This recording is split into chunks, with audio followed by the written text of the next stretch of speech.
Film शुरू होती है और हमें कुछ लोग नदी में रिवर राफ्टिंग करते हुए दिखाई देते हैं। वे कुल मिलाकर 4 लोग होते हैं। वे सभी आपस में फ्रेंड्स होते हैं जो पिकनिक मनाने के लिए वेस्ट वर्जीनिया के जंगलों में आए होते हैं।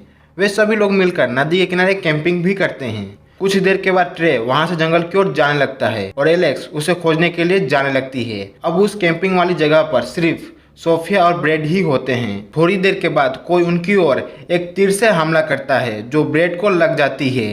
वे लोग कुछ समझ पाते हैं कि उनकी ओर एक और तीर आती है जो सोफिया को लग जाती है और वह तीर सोफिया की एक आंख को ही बाहर निकाल देती है और सोफिया की मौके पर ही मौत हो जाती है।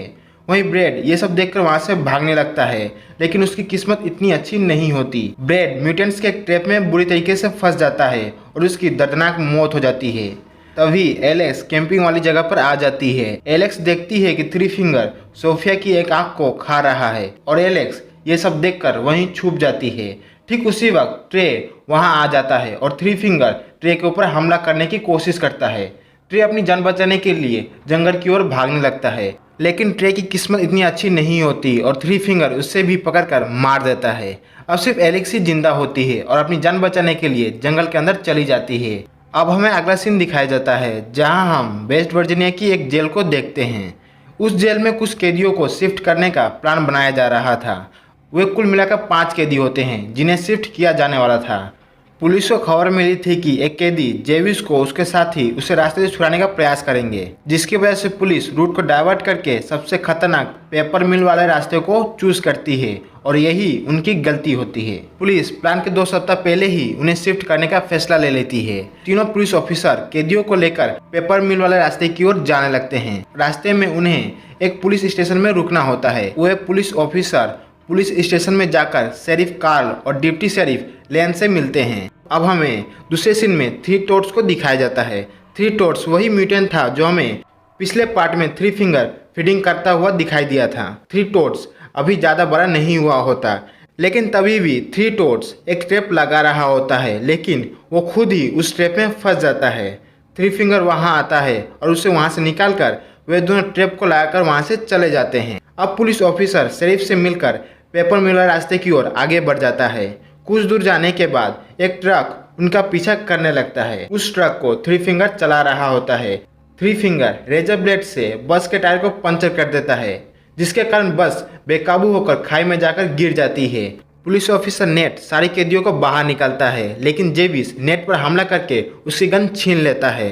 तभी दूसरा पुलिस ऑफिसर जेविस को गन पॉइंट पर बंदूक को नीचे रखने के लिए बोलता है। थ्री फिंगर ये सब छुपकर देख रहा था और तभी थ्री फिंगर एक चाकू उनकी ओर फेंकता है जो डायरेक्ट पुलिस ऑफिसर की गर्दन में जाकर लग जाता है, जिसकी वजह से पुलिस ऑफिसर की मौके पर ही मौत हो जाती है। अब सभी लोगों को लगने लगता है कि इन सब चीज़ों के पीछे जेविस के आदमियों का ही हाथ है। तभी कोई उनकी ओर तीरों से हमला करने लगता है। वे लोग अपनी जान बचाने के लिए बस के पीछे छुप जाते हैं। जेविस नेट से उसकी हथकड़ी खोलने के लिए कहता है, लेकिन नेट कहता है चाबी बस के अंदर है। बस में आग लग चुकी थी और किसी वक्त बस ब्लास्ट हो सकता था। नेट बस के अंदर जाकर पुलिस ऑफिसर वॉल्टर और चाबियों को बाहर निकालता है। तभी बस में ब्लास्ट हो जाता है। नेट उनकी हथकड़ियों को खोलने की कोशिश करता है, लेकिन चाबियां अब काम नहीं कर रही थी। जेविस नेट से कहता है तुम हमें इस जंगल से बाहर निकालो और सभी लोग नेट के पीछे जंगल के अंदर जाने लगते हैं। कुछ दूर जाने के बाद नेट के ऊपर एक लड़की हमला करती है। वो लड़की एलेक्स थी जो किसी तरह से अभी तक बची हुई थी। एलेक्स उन सबको सारी बातें बताती है, लेकिन उसका कोई यकीन नहीं करता। एलेक्स कहती है कि इस जंगल में एक म्यूटेंट है जो इंसानों को मारकर खा जाता है। जेविस एलेक्स से कैंपिंग वाली जगह पर ले जाने के लिए कहता है। वे लोग आगे जाने लगते हैं, तभी उन्हें एक बस दिखाई देती है। नेट बस को चेक करने के लिए ड्राइवर वाले केबिन में जाता है, जहां उसे चाबी और एक गन मिलती है। नेट वॉल्टर को गन दे देता है और जब वे लोग बस के पीछे वाले दरवाजे को खोलते हैं तब उन्हें पैसों से भरे हुए बैग दिखाई देते हैं। जेविस सभी को बैग उठाने के लिए कहता है। सभी लोग बैग को उठा लेते हैं, लेकिन वॉल्टर जख्मी होता है और नेट ने जो उसे गन दी थी उस गन से जेविस पर फायर करता है, लेकिन गन में गोलियां ही नहीं होती। अब जेविस को गुस्सा आ जाता है और वॉल्टर के सर में गोली मार देता है। नेट अपने आंखों के सामने वॉल्टर को मरता हुआ देख रहा था, लेकिन नेट कुछ भी नहीं कर सकता था।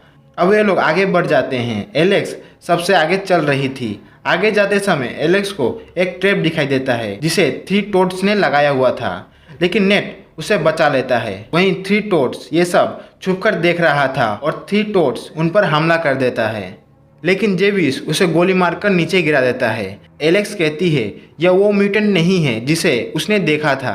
तब जेविस के दिमाग में एक आइडिया आता है। जेविस थ्री फिंगर के लिए एक सिग्नल छोड़कर वहां से उनके साथ चला जाता है। जब थ्री फिंगर वहां आता है तो उसे थ्री टोड्स की सर लकड़ी के ऊपर गड़ी हुई दिखाई देती है। अब थ्री फिंगर इसे देखकर और भी पागल और खतरनाक हो जाता है। जब वे कुछ दूर आगे जाते हैं तो उन्हें एक चीज लटकी हुई दिखाई देती है। जेविस उस चीज को पकड़ने ही वाला होता है कि एक कैदी विली समझ जाता है कि ये एक ट्रैप है और जेविस की जान बचाने के लिए उसे आगे ढकेल देता है, लेकिन विली खुद ही उस ट्रैप में फंस जाता है और उसकी वहीं पर दर्दनाक मौत हो जाती है। अब हमें इससे आगे वाला सीन दिखाया जाता है जहां हम डिप्टी शरीफ लेन को देखते हैं जो कुछ दिन पहले मिसिंग हुए 4 दोस्तों का एक केस सॉल्व कर रही होती है। वहीं कार्ल तक नेट का अभी तक कोई फ़ोन नहीं आया होता। शेरिफ को लगता है कि उनके साथ कुछ दुर्घटना हुई है और शेरिफ उन्हें खोजने के लिए जाने लगता है। वहीं लेन 4 दोस्तों की मिसिंग केस की इन्वेस्टिगेशन के लिए जंगल के अंदर जाने लगती है। अब हमें दिखाया जाता है कि सभी लोग एक केबिन तक पहुंच चुके हैं। उस केबिन के अंदर उन्हें काफ़ी हथियार मिल जाती है। उन हथियारों से वे कैदी अपनी हथकड़ियों को तोड़कर आगे की ओर बढ़ जाते हैं। थोड़ी दूर जाने के बाद उन्हें थ्री फिंगर की ट्रक दिखाई देती है। उन लोगों को पता होता है कि ये सब उनके लिए एक ट्रैप है और जेविस एक कैदी को उस ट्रक की ओर जबरदस्ती भेजता है। जैसे ही कैदी उस ट्रक तक पहुंचता है थ्री फिंगर उसे रेजर ब्लेड में फंसा लेता है और थ्री फिंगर ट्रक को तब तक इतनी तेजी से भगाने लगता है जब तक उस कैदी की घसीटने से मौत ना हो जाए। तभी एक कैदी इन सब चीज़ों को देखकर जेविस के ऊपर हमला कर देता है और नेट एलेक्स को लेकर वहां से भागने लगता है। वहीं जेविस उस कैदी पर हावी हो जाता है और उसे अधमरा छोड़कर दूसरे कैदी ब्रेंडन के साथ आगे बढ़ जाता है। अब शेरिफ भी बस तक पहुंच जाता है और इन सब चीज़ों को देखकर शेरिफ वेस्ट वर्जीनिया के पुलिस स्टेशन को सारी बातें बताकर उन्हें खोजने के लिए आगे बढ़ जाता है। दूसरी ओर ब्रेंडन जेविस से कहता है हमें पैसों को छोड़कर नेट को खोजना चाहिए। जेविस उसकी बात मान जाता है और वे दोनों नेट को खोजने लगते हैं। कुछ दूर जाने के बाद वे दोनों नेट तक पहुंच जाते हैं। जेविस नेट को मारने ही वाला होता है तभी नेट जेविस से कहता है आगे एक वॉच टावर है जहां जाकर हम मदद मांग सकते हैं। कुछ दूर जाने के बाद वे लोग वॉच टावर तक पहुंच जाते हैं, लेकिन म्यूटेंट्स ने वॉच टावर को जला दिया था। अब जेविस नेट पर गोली मारने ही वाला होता है कि वहां शेरिफ आ जाता है और शेरिफ का कुत्ता जेविस को पकड़ लेता है। शेरिफ उन कैदियों के साथ नेट को वहां से ले जाने ही वाला होता है कि थ्री फिंगर जो कि वहीं पेड़ों पर बैठा होता है एक भाला शेरिफ की ओर फेंकता है जो शेरिफ के सर को फाड़ते हुए आर पार हो जाती है। तभी जेविस शेरिफ की गन छीनकर नेट को गन पॉइंट पर ले लेता है और अपने पैसे वापस लेने के लिए जाने लगता है। दूसरी ओर वही कैदी जिसे जेविस ने अधमरा छोड़ दिया था वो सारे पैसे लेकर वहां से जाने लगता है। तभी जेविस को उस कैदी की आवाज़ आती है। जैसे ही जेविस उस तक पहुंचता है थ्री फिंगर उस कैदी के ऊपर मोलोटोव फेंक कर उसे जला देता है और साथ ही सारे पैसे भी जल जाते हैं। अब हमें दिखाया जाता है कि वे सभी लोग आगे जा ही रहे होते हैं कि उनके सामने वही ट्रक आ जाता है। जेविस एलेक्स को ट्रक की ओर धकेल देता है और थ्री फिंगर एलेक्स को पकड़कर अपने केबिन में ले जाता है।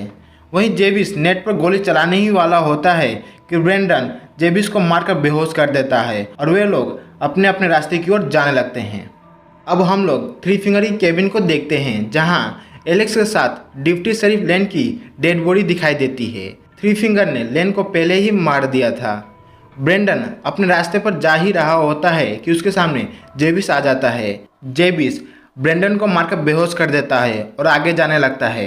तभी उसके सामने थ्री फिंगर आ जाता है और उन दोनों के बीच लड़ाई शुरू हो जाती है। जेविस थ्री फिंगर के चेहरे पर हमला करके उसके चेहरे को ही बिगाड़ देता है, लेकिन थ्री फिंगर जेविस पर हावी हो जाता है और जेविस को मारकर उसके ब्रेन को खाने लगता है। वहीं शेरिफ का कुत्ता नेट तक पहुंच जाता है। नेट उस कुत्ते के जरिए थ्री फिंगर के केबिन तक पहुंचकर एलेक्स को छुड़ाने की कोशिश करता है। तभी वहां थ्री फिंगर आ जाता है और नेट पर हमला करने लगता है। एलेक्स एक लकड़ी के टुकड़े से थ्री फिंगर पर हमला करके उसे बेहोश कर देती है और वे लोग थ्री फिंगर के ट्रक में बैठकर भागने लगते हैं। कुछ दूर जाने के बाद थ्री फिंगर उनके ट्रक के सामने आ जाता है और थ्री फिंगर ट्रक के ऊपर चढ़कर नेट पर हमला कर देता है, जिससे ट्रक बेकाबू होकर पेड़ से जाकर टकरा जाती है और ट्रक में आग लग जाती है। और ब्रेंडन ठीक उसी वक्त वहां आ जाता है और उन दोनों को ट्रक से बाहर निकालता है। लेकिन थ्री फिंगर अभी मरा नहीं होता और थ्री फिंगर नेट को पकड़ लेता है। नेट थ्री फिंगर पर उसकी ही टूल से उस पर हमला करके जलते हुए ट्रक के ऊपर फेंक देता है और ट्रक में ब्लास्ट कर देता है।